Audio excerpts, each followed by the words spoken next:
And joining us now on our Book Talk segment, great to welcome a man who's written a very interesting book. It's about the Catholic Church. It's called The Future of the Catholic Church with Pope Francis. We're joined today by Garry Wills on the telephone. And Garry, good to chat with you for a few minutes. How are you today? Okay. Had a chance to read through the book. And I know anytime you're dealing with researching a religion, I guess particularly the Catholic religion, there's a lot of history there. You've done a good job kind of breaking it down for those of us who are not Catholic. Even if you are Catholic, I think there's a lot of good information in the book here. Yeah, there are some misperceptions of the Church as being just the hierarchy, and that it never changes, which of course is impossible.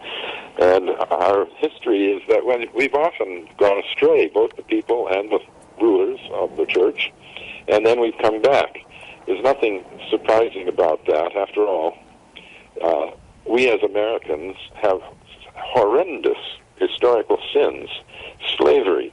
What could be more gruesome than buying and selling and trading and breeding people as if they were property? Yet 12 of our presidents were slaveholders. That's a great historical blot. It doesn't make us love America any less, but if we're honest, we have to say, we're not always perfect. We were not always right. The way we make up for that is to give up doing what was wrong. Well, the Church has done that over and over and over. It has had sins of the past, and it has repented and gone forward. The Second Vatican Council repented a number of things, especially the whole history of the Church's persecution of Jews, treating them as a cursed race because they were Christ killers.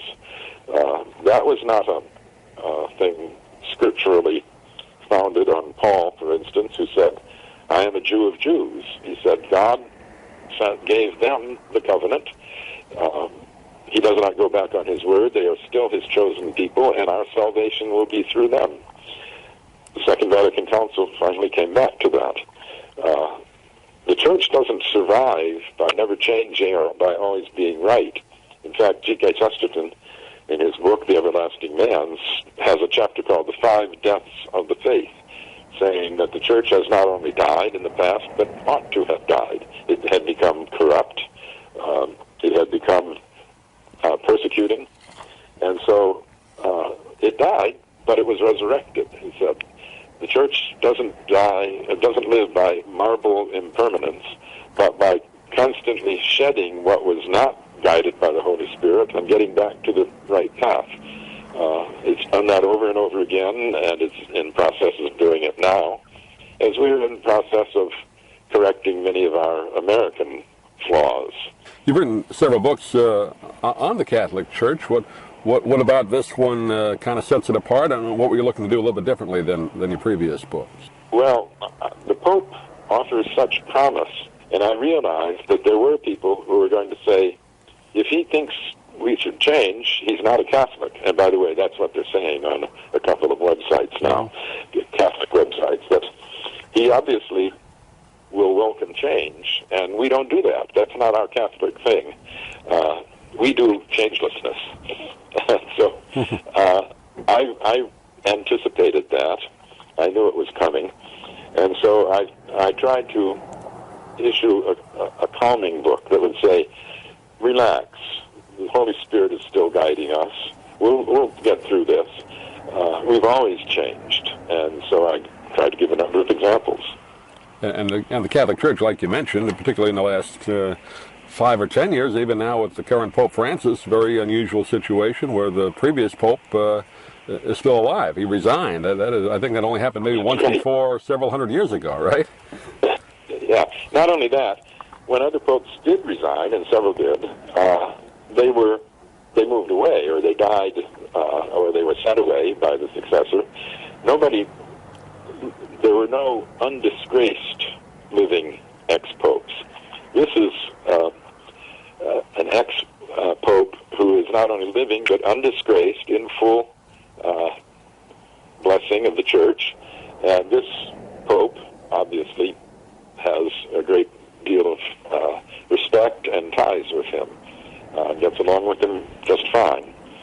So it is a delicate position. There are loyalists in the Vatican who regret that Benedict is gone, and like servitors of most officials, they're not quite convinced the person who succeeds is worthy of it. You know, I remember Kennedy people who thought Johnson was a disgrace because he displaced their magnificent, shining John F. Kennedy.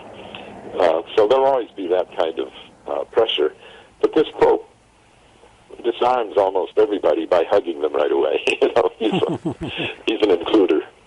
Yeah, you talk in the book about the change, and I grew up in a town with, I guess 90% of the kids I went to school with were Catholic, and you always heard about, no meat on Fridays and going to confession and the other things that, people of that era, not that long ago, but that era grew up with, and that is all, I don't know if it's totally changed, but a lot of it no longer part of the rules. Is that right?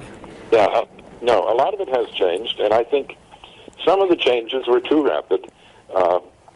There was no reason why we had to give up fasting. It's a good practice in the church. Maybe the mandatory aspect of Fish on Friday was bad, and other things that were very popular. There was no reason to give up on novenas or on various Marian devotions. And this Pope, like John the 23rd, respects that. He says, if you love the people, you love what they love. And they love the protection of the Virgin Mary. And in his room, which has got practically nothing else in it, inside the Vatican, he has a statue of Our Lady of Lujan, the Marian protector of Argentina. So there are ways to maintain continuity and contact with people. As he says over and over, a shepherd should know the smell of the sheep. And he tells people to get out of the rectories and get into the slums so to reacquire the smell of the sheep. I know a few years ago, a big, I don't know if promotion is the right term, but you could use that the church came out with, particularly down in our area down here. I guess it was worldwide, if not just the United States, to welcome home, right, to try and get people to come back to the church. People were not going, right, the Catholic Church. People were staying home. No, there's a fall off in donations and attendance caused by a number of things, including the sexual scandal. Right. That's another great sin. And reparations can never be made for that, or as for slavery, or detention of Japanese in the war, or extrusion of Indians from territory they owned. This is a great historical wrong, and the bishops were complicit in it, as the populace was complicit in our American errors. They shrugged it off. They helped cover it up by not challenging the idea of the people that you could buy off. At first, the bishops lawyered up and said, we can't admit anything. Our lawyers tell us that'll make us liable to all kinds of suits. So they had to deny as long as they could, and then when they couldn't, they had to buy the silence of the victims. They said, oh, well, we'll give you a couple $1 million if you never talk to anybody about it. Right. It took a while to break those. All those things are breaking down more and more, and this Pope is taking actions through people he's set up, but also he sent to the UN the Vatican representative who confessed before the Human Rights Commission that 700 or 800 priests had secretly been defrocked. They didn't even want to publicize that. They would show the scale of the wrong. Yeah. But that kind of secrecy is always a mistake. If it's forced out later on, you leave behind a terrible bitterness. If you admit it right away and try to make up for it as much as you can, people are willing to forgive you if you say you sinned. And of course, we did. The bishops did. Again, just the new Pope, we're talking about him coming in, and I think just from an outsider, kind of keeping an eye on the news, I think he's doing a great job of public relations, if you want to use that term, and it seems like it's having an effect, particularly with young people, I guess, going back to the religion. Do you see it that way? How's he been doing? Well, you don't have to go back to Catholic Church to have an impact, to have a reverence for him and to think more in terms of what God asks of us all, in terms of love for one another, support for one another. If he has that impact on people, you don't have to join the Catholic Church to be a follower of Francis. God acts through many channels. Well, it's a fascinating book. Again, a great history of the Catholic Church and some about the current Pope Francis, how he's moving forward, the future of the Catholic Church with Pope Francis. The name of the book. Garry Wills has been our guest. And Garry, you want to give out a website? People get a hold of the book or get a hold of you? No, I'm too old to have those modern things. Just order it from Amazon. Yeah, we have a link on our website to order the book as well. But Garry, appreciate you taking a few minutes to join us, and good luck with the book, and hopefully we can talk to you again. Glad to. If you'd like to order the book we're talking about, please go to DougMilesMedia.com and enter the author's name in the Amazon search box. Thank you for listening. Please come back soon for more conversations here at DougMilesMedia.com. This has been a presentation of Doug Miles Media, all rights reserved. You can listen to or download previous programs at iTunes, Stitcher.com, or Doug Miles Media.